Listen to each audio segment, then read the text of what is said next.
Akkam jirtu kabajamoota fi jaalatamtoota hordoftoota biiftuu Oroo bakkuma jirtanitti nageenyi keenya kan kabajaati fi kan jaalalaa isin haa ga'u isiniin jenna itti aansuun oduu isaa kana qabannee dhiyaannee jirra. Hanga dhuma sagantaa kanaatti nu wajji turuun itti bohaaran affeerraa kenna kun biiftuu Oroodha keessani jajjabeeffadha. Laayik sheer godhuu hin dagatina kallattii mangara mata duree oduu amma qabadhetti yeroo dabru oduun jalqaba.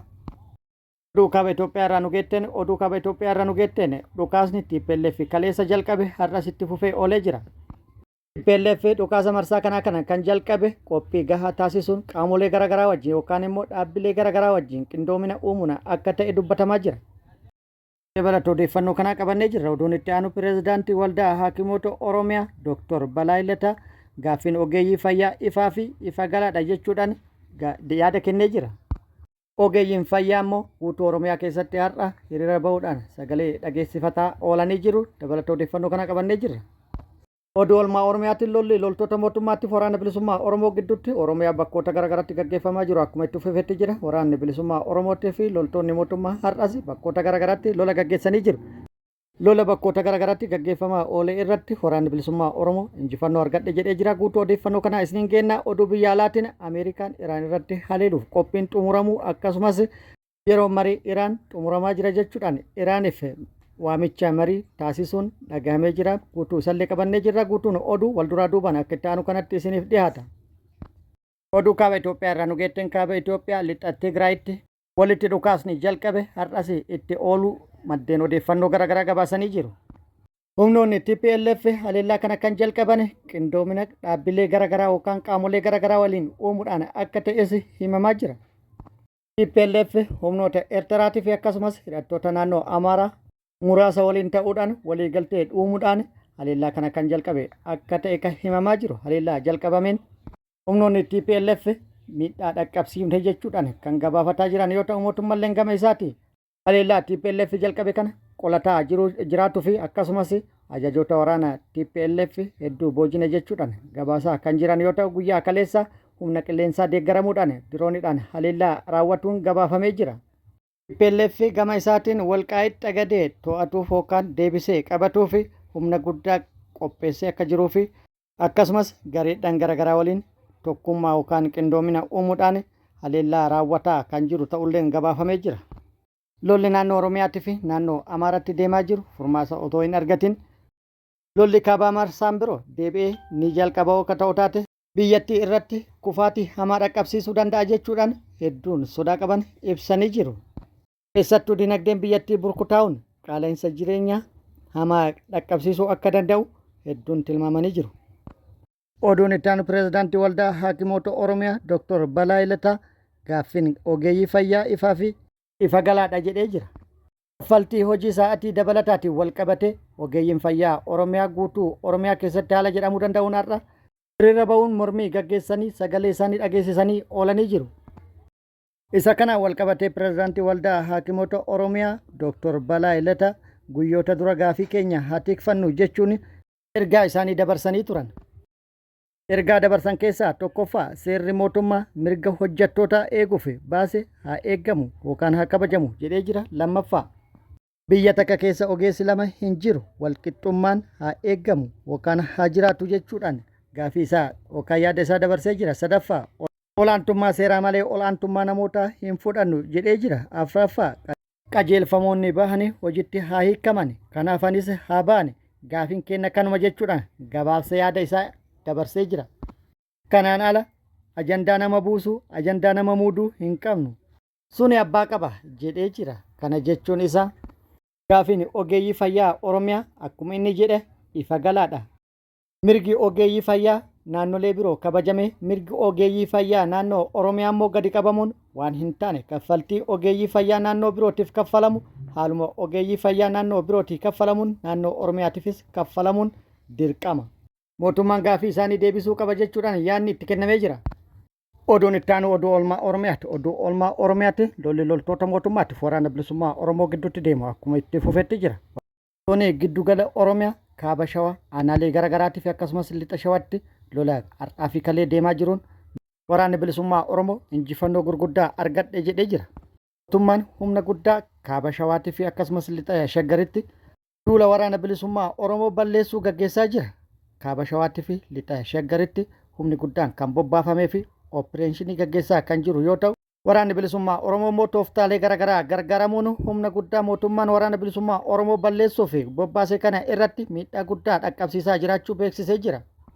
Kaaba Shawaatti torban dabre magaalota hedduu seenuudhaan tarkaanfii fudhataa kan ture yoo ta'u, tibbanis itti fufuudhaan tarkaanfii fudhateen milkaa'uu waraanni bilisummaa Oromoo beeksisee jira. Haaluma kanaan magaalaa Fiicheetti seenuun tarkaanfii fudhatuu beeksisee jira. Tarkaanfii magaalaa Fiicheetti seenee fudhateen loltoota yookaan humnoota mootummaa lama battalumatti addunyaa kanarraa godaansisee 3 madoodhaan adabee tokko qabee ba'uun odeeffannoon nu ga'ee ibsee jira. Walumaa galatti kaaba Shawaatti har'aa fi kalee aanota garaagaraa keessatti tarkaanfii humnoota mootummaa irratti fudhateen humnoota mootummaa hedduu miidhaa qaamatii fi kan lubbuu irratti dhaqqabsiisuun injifannoo irratti argadhe jedhee jira. Aanaa hidha bu'aa bootetti tarkaanfii fudhateen hedduu addunyaa kanarraa godaansee hedduu madeessee inni carroome tokko immoo booji'ame jedhee jira. Haleellaa raawwate kanaan meeshaalee gurguddaa dabalatee hedduu hiikkatu himee jira. Isnaaparaa fi bireenii akkasumas AKM illee hiikkatuun injifannoo irratti argadhe jedhee jira. Walumaa galatti kuyyuu hidha bu'aa bootee aanaa warra Jaarsoo Fiichee kanneenitti haleellaa raawwateen milkaa'uu beeksisee jira. Torbaanota dabran dura garuu mootummaan kaaba Shawaatti humni waraana bilisummaa Oromoo socho'u guutumaan guututti harka kennate jechuudhaan ifoomsee kan turee fi garuu kun faallaa ta'uudhaan tibbana tarkaanfiin fudhatamaa jiru fuufteedhaan kana kan faallesse ta'ee jira. Wal fakkaatuun lixa Shaggar aanaa Danditti har'a haleellaa humnoota mootummaa irratti raawwateen injifannoo argatuu beeksisee jira. Lixa Shaggar aanaa Dandii guddicha Gaalessaa fi Gincii wal qunnamsiisuu irratti tarkaanfii humnoota mootummaa irratti fudhatee miidhaa qaamaa fi kan lubbuu dhaqqabsiise jedhee jira. Haleellaa raawwate kanaan loltoota mootummaa 4 battalumatti addunyaa kanarraa yoo godaansisu 2 madoodhaan adabee tokko booji'ee jedhee jira. Meeshaalee waraanas hiikkatuu fi humnoota mootummaa haleellarraa hafte baqachiise jedhee jira.